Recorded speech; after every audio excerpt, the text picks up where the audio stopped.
When I was 14, I wrote a letter to myself. It wasn't an assignment. It wasn't a goal list. It was just a feeling. Back then, none of it felt possible. 10 years later, I found that letter again, and I began checking the boxes. Drive a car, check. Finish university, check. Get a master's degree. I got 2, check. Have a career, check. Climb a mountain. I didn't check that one. I circled it. And of course I did. I always pick the hardest routes. That small circle changed my life. It led me to Kilimanjaro, to the 2 poles, and eventually to the top of the world. Something in me woke up. The first time I walked into the clouds on Kilimanjaro, I realized I was capable of more than I ever allowed myself. A quiet knowing that this was just the beginning. Maybe that circle was never a choice. Maybe it was a calling. A quiet reminder that what's meant for us will always find us, no matter how long it takes. To understand why that circle mattered, I have to take you back home for a moment.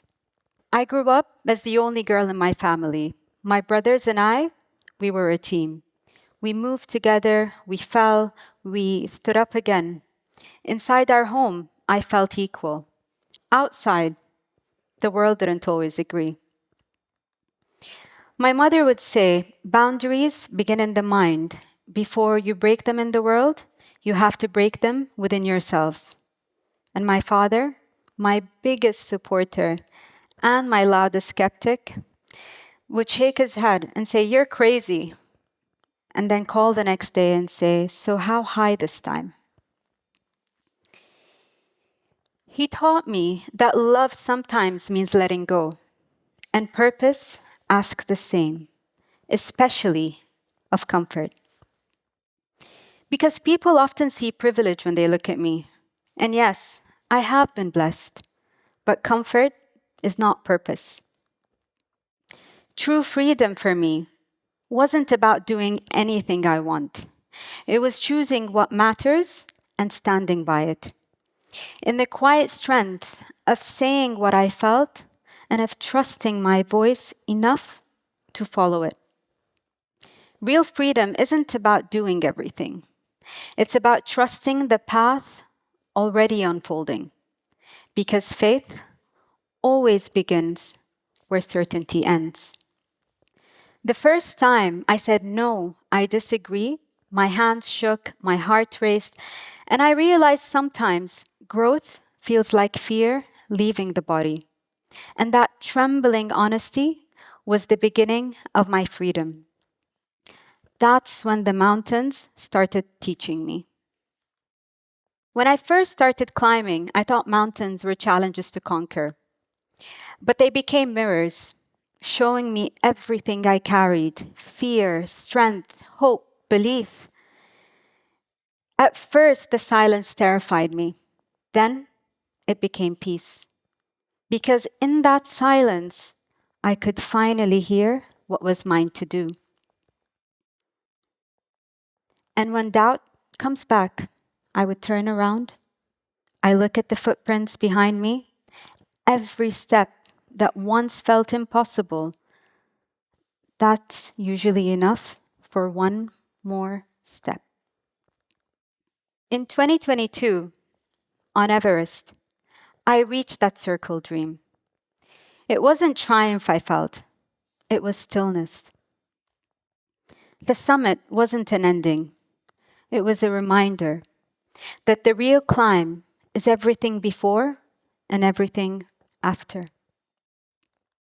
A year later, on Annapurna, 19 hours into the climb, oxygen low, weather turning, I reached the summit. And on the way down, just 100 meters below it, I sat down. And I felt something that made no sense, comfort in letting go. It felt easier to stay than face the way down. Every step felt impossible. I whispered to my guide, "Leave me here. You need to go down." And he said, "No, you need to start moving." And I looked at him and said, "I'm tired. I'm really tired." And he looked back and said, "I'm tired too." And that sentence woke me up because strength isn't loud. Sometimes it's just two people breathing through fear together. We made it down, but something in me had changed. I avoided the mountains. I didn't want to see anything that reminded me of that day. I paused climbing for a year, not out of fear, but to listen to what letting go was trying to teach me. Sometimes surrender teaches us more than success ever could. When I returned in 2024, I wanted to climb differently, not to prove, but to reconnect. I trained for Everest without oxygen. 11 days acclimatizing on the mountain, sleeping high, feeling strong. But on the summit push, I got sick, a fever, a chest infection. And what we later discovered was an enlarged heart. At Camp 2, I could barely move 15 minutes at a time. They flew me to the hospital. 3 days later, I came back, slower, weaker, but still hopeful. That season humbled me. I had done everything right, trained, prepared, disciplined, but I'd forgotten to nourish myself. Outside, I looked strong.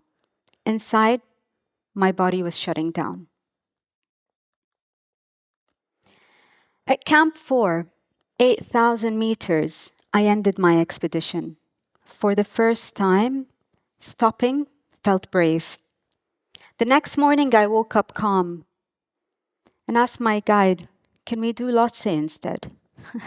He smiled and said, "Let's go." So we started late. The climb was long. Day turned to night. It was monotonous. Somewhere between the silence and altitude, I remembered my grandmother. Days earlier in Camp 3, I had dreamt of her. I woke up in the tent and it felt light. She stood there, elegant and soft, smiling, and she said, "Asma, you are brave. You are strong. Don't let anybody tell you otherwise." And on the way to Lhotse, when the pain came back and doubt returned, my guide reminded me of that dream. And that one reminder became the rope I held on to, one step, then another.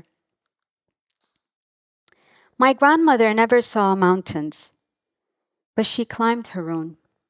She stayed calm when life got hard. She was strong without making noise, and gentle without backing down. And that's the strength I carry. But I also learned something else on those climbs. Sometimes my throat closes, my body heats, panic rises. I demand more from myself, expecting strength, when what I really needed was kindness. Later, I saw a video of myself climbing through one of those attacks. And I realized something. I was still moving. Even when I thought I couldn't, I was.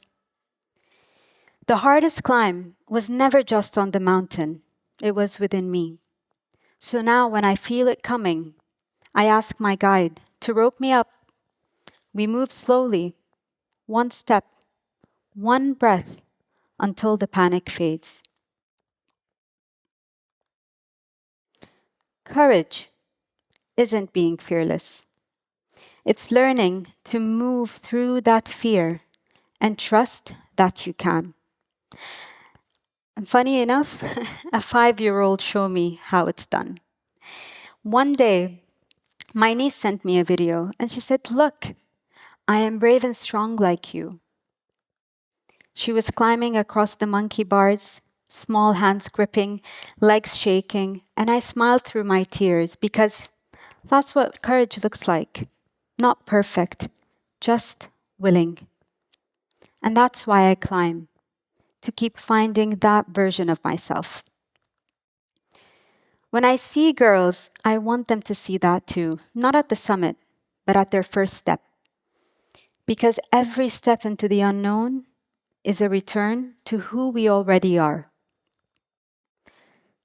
Which brings me back to the letter. If I opened it today, I wouldn't add more boxes.